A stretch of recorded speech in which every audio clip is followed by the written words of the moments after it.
Hello दोस्तों, स्वागत है आपका अपने इस चैनल फैक्ट स्टडी में। आज के फैक्ट एनालिसिस वीडियो में हम बात करेंगे ओमिक्रॉन JN.1 के बारे में। इससे रिलेटेड काफ़ी वीडियोस पहले भी मैं अपलोड कर चुका हूं, लेकिन इसके केस लगातार भारत के कई राज्यों में बढ़ते जा रहे हैं। जैसे कि पहला मामला तो इसका केरल में मिला था, लेकिन अभी वर्तमान में 2 ऐसे राज्य हैं भारत में जिनमें इनकी संख्या सबसे ज़्यादा है। तो जैसा कि मैंने हेडलाइन दी है, किन 2 राज्यों में कोरोना के नए वेरियंट के सबसे अधिक मामले हैं, सरकार ने भी इस पर अलर्ट जारी किया है। तो इसका अपडेट जरूरी है, हम सबको इसके बारे में पता होना चाहिए। तो भारत में कोरोना का नया रूप JN.1 लगातार लोगों को डरा रहा है। दिन बीतने के साथ इससे संक्रमित लोगों की संख्या भी लगातार बढ़ती जा रही है। जहां 3 दिन पहले इस नए वेरिएंट के कुल मामले जो थे 22 थे, इस पर मैंने अपडेट दिया था, अब बढ़कर ये 110 हो गए हैं। जैसा कि दोगुने तेगुने से भी ज़्यादा ये मामले बढ़ चुके हैं। बहुत तेजी से इसकी संख्या बढ़ती है कोरोना की, आप सभी को पता है, और सर्दियों के मौसम में ये विशेष तौर पर इफेक्ट डालता है और इसके केसेस के मामले सामने आते हैं। ये पहले भी मैं आपको बता चुका हूं।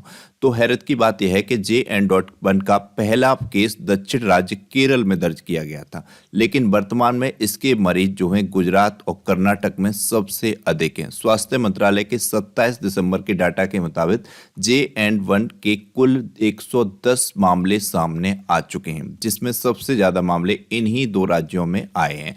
इसे लेकर केंद्र सरकार ने लगातार से अलर्ट जारी किया हुआ है।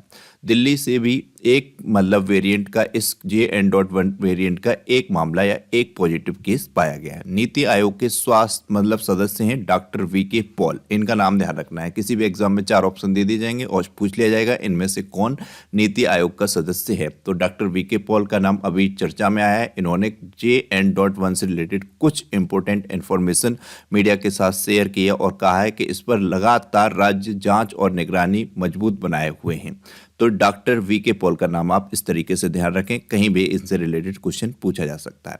तो इस बार कोरोना ने JN.1 वेरिएंट के रूप में दस्तक दी है। जैसा कि आपको पता है, सबसे नए JN.1 वेरिएंट को वेरिएंट ऑफ इंटरेस्ट कहा जाता है। ये पूछ लिया जाएगा आपसे किसी एग्जाम में, सबसे लेटेस्ट जब कोई सब वेरिएंट आता है तो उसे क्या कहा जाता है, वेरिएंट ऑफ इंटरेस्ट। यह ओमिक्रॉन परिवार का वेरिएंट है। ये जरूर ध्यान रखना है कि JN.1 किस परिवार का सदस्य है। इसमें क्या होता है, कोरोना में आपको एक सब वेरिएंट आता है, उसका सब वेरिएंट आता है। तो कोरोना का ही वेरिएंट है ओमिक्रॉन, उसका सब वेरिएंट है ये JN.1। तो इससे रिलेटेड 100% क्वेश्चन पूछे जाने की संभावना बन जाती है कि JN.1 किसका वेरिएंट है या किसका सब वेरिएंट है। तो ओमिक्रॉन का है, इस तरीके से भी पूछा जा सकता है, किस परिवार का वेरिएंट है। तो ओमिक्रॉन परिवार का वेरिएंट है JN.1। Very very important point है, ये ध्यान रखिएगा, जो काफी खतरनाक बताया जाता है। WHO ने इसे वेरिएंट ऑफ कंसर्न बताया। तो पूछ लिया जाएगा JN.1 को WHO ने क्या कहा है, तो वेरिएंट ऑफ कंसर्न कहा है। स्वास्थ्य मंत्रालय की ओर से जारी आंकड़ों के अनुसार पिछले 24 घंटे में कोविड के, यहाँ पर कोविड के मरीजों की बात की जा रही है, JN.1 के मरीज अलग हैं जिनकी संख्या हमने आपको बताई थी 110 हो गई है, लेकिन कोविड के पिछले 24 घंटों में मरीजों की संख्या 529 आई और एक्टिव मरीजों की संख्या बढ़कर 4093 दर्ज की गई है। बीते 24 घंटों में कोरोना वायरस के संक्रमण से 3 लोगों की मौत भी दर्ज की गई है। मंत्रालय के आंकड़ों के मुताबिक बीते 24 घंटे में कोविड-19 से कर्नाटक में 2 और गुजरात में 1 मरीज की मौत हुई। जहां पर सबसे ज्यादा JN.1 के मरीज दर्ज किए गए, इनके मामले आए, वहां पर गुजरात में 1 मरीज और कर्नाटक में 2 मरीजों की मौत भी हो गई है। ठंड और कोरोना वायरस के नए उपस्वरूप के कारण हाल ही के दिनों में संक्रमण के मामलों में लगातार तेजी आई है। वेरी वेरी इंपॉर्टेंट पॉइंट है, इन सभी पॉइंटों को ध्यान से सुनते रहिएगा, देखते रहिएगा। केंद्रीय स्वास्थ्य मंत्रालय के मुताबिक 27 दिसंबर तक गुजरात में 36 ये आंकड़े आए, कर्नाटक में 34। यहाँ पर कुछ आंकड़े ये हम दर्ज किए हैं, किन राज्यों में कितने कितने मामले हैं। गुजरात में ये 36 हैं, कर्नाटक में 34 हैं, गोवा में 14 मामले हैं, महाराष्ट्र में 9 मामले हैं, केरल में 6 हैं। जहां पर सबसे पहला JN.1 का और सबसे पहला ही कोविड का मामला दर्ज किया गया था वर्ष 2020 में जनवरी माह में, उस राज्य में अभी वर्तमान में 6 मामले हैं JN.1 के। राजस्थान में 4 हैं, तमिलनाडु में 4 हैं, तेलंगाना में 2 हैं। इस तरीके से आप समझ सकते हैं। पूरे विश्व में देशों में बात की जाए तो 40 से अधिक देशों में JN.1 के मामले दर्ज किए गए। तो ये कितना टेंशन देने वाला है? हालांकि ये टेंशन देने वाला तो है ही, लगातार इसके मरीजों की संख्या बढ़ती जा रही है, कोविड से मरने वाले मरीजों की संख्या भी बढ़ती जा रही है, तो ये भयावह स्थिति की ओर न बढ़ जाए, इसलिए हमें जरूरी सावधानियां बरतते रहें। तो इसी को लेकर WHO ने भी काफ़ी अपने मतलब गाइडलाइंस भी जारी किए हुए हैं। इन पर भी बात करेंगे हम, किस तरीके से क्या क्या गाइडलाइन है, क्या क्या हमें ज़रूरी पॉइंट हैं जो ध्यान रखने चाहिए। तो हालांकि WHO ने इसमें कहा है कि ज़्यादा चिंता करने की ज़रूरत इसलिए नहीं है क्योंकि अब हमारे पास 4 वर्षों का इसका एक इतिहास है। जब WHO ने कहा था कि हम जब कोविड आया था वर्ष 2019-20 में, 19 में ही आ गया था, हालांकि चीन ने किसी को बताया नहीं था, 20 में पूरे विश्व में दस्तक दे दी थी, तमाम देशों में, और पूरे देश को, पूरी दुनिया को इसने चपेट में ले लिया था। तो उस टाइम तो किसी को कुछ नहीं पता था, लेकिन अब हमारे पास 4 वर्षों का इसका इतिहास है, किस तरीके से क्या क्या ये रूप बदलता है। इसकी हमारे पास वैक्सीन्स भी हैं। पिछले वीडियो में मैंने बताया कौन से देश ने सबसे पहले कोरोना की वैक्सीन बनाई थी, भारत ने कौन सी पहली वैक्सीन बनाई थी, किस व्यक्ति को भारत में पहली वैक्सीन लगी थी, कहाँ पे लगी थी, इस सभी पॉइंटों पे पिछले वीडियो में मैंने बात की हुई है। तो उसको नहीं देखा है तो प्लीज़ देखिएगा। तो WHO ने कहा है कि अब इसलिए चिंता करने की ज़रूरत नहीं है क्योंकि 4 वर्षों का इसका इतिहास हमारे पास है। उसके हिसाब से अब हम ज़रूरी सावधानियाँ बरतते रहें और बरत रहे भी हैं, और इसलिए इस पर कंट्रोल कर लेंगे। तो ये सब बातें इसने की हैं। कोविड JN के लक्षण क्या है? JN.1 के इसके लक्षण हैं बुखार, खांसी, नाक बहना, गले में खराश, शरीर में दर्द, थकान आदि, ये सब लक्षण इसमें शामिल हैं। ये लक्षण फ्लू जैसी अन्य श्वसन संबंधी बीमारियों से अलग नहीं है। विशेष तौर पर ये श्वसन तंत्र को प्रभावित करने वाली बीमारी है कोविड। इन लक्षणों के साथ अगर सांस फूलने की समस्या हो रही है तो आपको सतर्क हो जाना चाहिए। फ्लू के लक्षणों को कम करने के लिए आप कई घरेलू उपाय आजमा सकते हैं। कई प्रकार के वायरस से आपको फ्लू हो सकता है।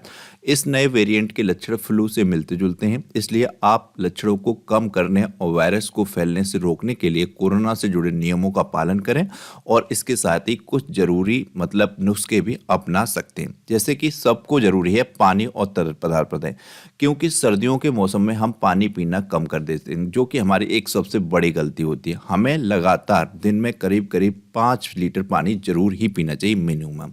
तो ये ध्यान रखना है हमको। और गुनगुना पानी पिए सर्दियों में। मैं तो हमेशा मतलब गुनगुना सर्दियों में पानी पीता हूँ, और सुबह उठते ही मेरा नियम है करीब 2 से 3 गिलास गर्म पानी, ठीक सा गुनगुना पानी पीता हूँ। तो ये हैबिट आप सब भी लोग डालें, ये बहुत ज़रूरी है और स्वास्थ्य की पर्पज़ से बहुत अच्छी है।